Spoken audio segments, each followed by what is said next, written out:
Have you ever sat in meditation only to find your heart racing with worries instead of resting in stillness? Do you wonder why, even within the sacred walls of a temple, your mind cannot settle into genuine tranquility? Welcome back to the channel, dear friends. I'm honored to guide you once more. Today, we explore a profound teaching. Only by cultivating the three blessings can one sit in true peace. These three blessings, blessing of body, blessing of speech, and blessing of mind, form the foundation for any lasting meditative practice within the monastery or beyond. In the next journey, we will uncover why these blessings are indispensable, how they interweave to support one another, and how you can awaken them in your daily life.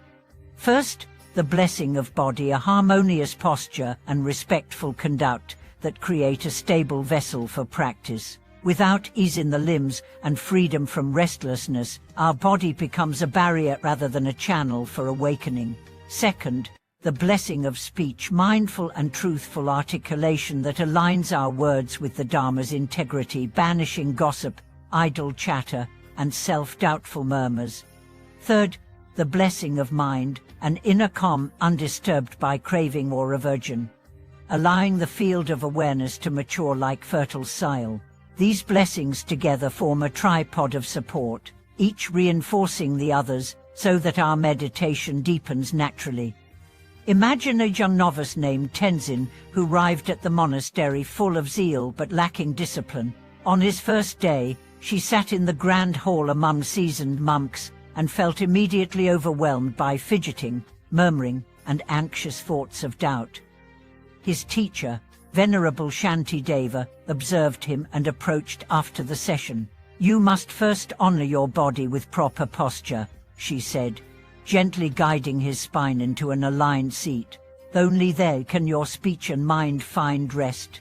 Tenzin spent weeks practicing the art of physical ease. Gradually, his body ceased its complaints, and a small, precious calm began to blossom within.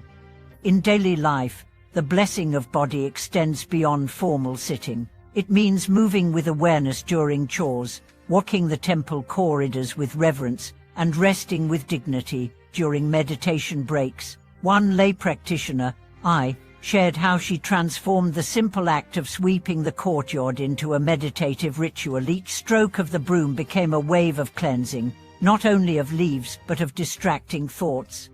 Over time, her posture and gait acquired a graceful stillness that naturally carried into her seated practice. The blessing of speech, too, has myriad expressions. Within the monastery walls, monks observe noble silence during certain hours, speaking only when necessary. This discipline refines every utterance to be measured and meaningful. Outside, it encourages us to listen deeply before responding, to avoid harmful words that fracture harmony. I recall teaching a retreat where participants were asked to spend an entire day without unnecessary conversation. By afternoon, many reported a surprising sense of inner spaciousness without the chatter of speech. Their minds felt lighter, more open to insight. Yet the most subtle of the blessings is that of mind. Craving, aversion, and restlessness are like three hounds chasing the deer of awareness.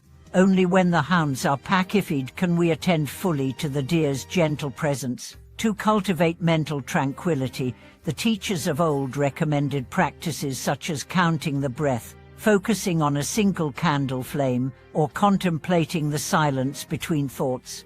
Over months of dedicated effort, practitioners like Jinpo discovered that what once felt like an endless whirlwind of thoughts transformed into a peaceful river flowing through the heart.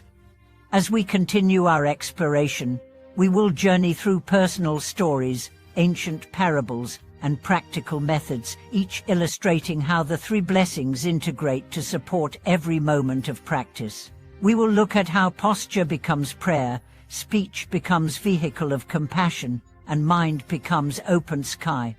In doing so, you will learn not only to sit more serenely, but to carry that peace into every aspect of your life, whether in the monastery or the marketplace. May these reflections inspire you to honor your own three blessings, forging a harmonious foundation for deep and unshakable meditation. As the sun filters through the temple's lattice windows, each ray becomes an invitation to honor the blessing of Bodhi. In the hushed corridor, novice and elder alike move with deliberate grace, their footsteps echoing as a single heartbeat. I recall watching Venerable S.I. Lapalot as he carried a water pail from the kitchen to the altar. His posture was unwavering, shoulders relaxed, spine aligned as though drawn upward by an invisible string.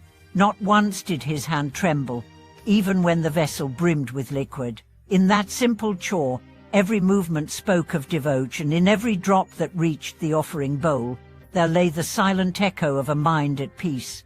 But even the most refined posture can falter if speech stirs dissonance within. I once guided a group retreat where participants were invited to reflect on their habitual words. One woman shared how she often peppered her prayers with complaints about the cold stone floors or the monotony of chanting. When she recognized that those murmurs arose from impatience rather than true hardship, she felt a sudden pang of remorse. She resolved to cultivate gentle speech whether in the hall or in her own thoughts, and found that even whispered blessings offered to fellow practitioners became like ripples of warmth, softening the edges of community life. Yet the greatest mastery unfolds at the gateway of mind. In the stillness of pre-dawn, when owls call to one another across the silent courtyard, the blessing of mind manifests as a mirror reflecting every thought without becoming ensnared. A monk named Ajita once described his breakthrough moment. During a particularly turbulent sit, waves of distraction crashed like wind upon rocks. Rather than resist, he allowed each thought to rise, crest, and dissolve, imagining them as foam, though different from the next. In that surrender rose a stillness so profound that he felt himself merge with the very ground beneath the Zofu. For the first time, he understood that peace is not achieved by battling thoughts, but by embracing their transient nature. This triad of blessings extends beyond formal practice into every heartbeat. In my own daily routine, I strive to observe them at the market, where vendors' calls and haggling voices swirl around me. I stand in line patiently, aligning my posture, choosing words of kindness to the cashier, and releasing judgments about waiting. In this simple exchange, the blessings intertwine, transforming a mundane moment into a living altar of awareness. Over the centuries, masters have likened the three blessings to the three roots of a sacred flower. The stem of the body supports the blossom, the petals of speech transmit its fragrance, the seed of mind bears its fruit. When nurtured harmoniously, the flower of practice neither withers under adversity or flutters away with success. Instead, it stands resilient, offering its beauty and scent to all who pass by. May you, dear friend, embrace these blessings wherever you go. Let your body become a vessel of ease, your speech an instrument of compassion, and your mind a mirror of clear presence. In doing so, the boundaries between the monastery and the world dissolve, and every step becomes an expression of peace. Thank you for watching this video.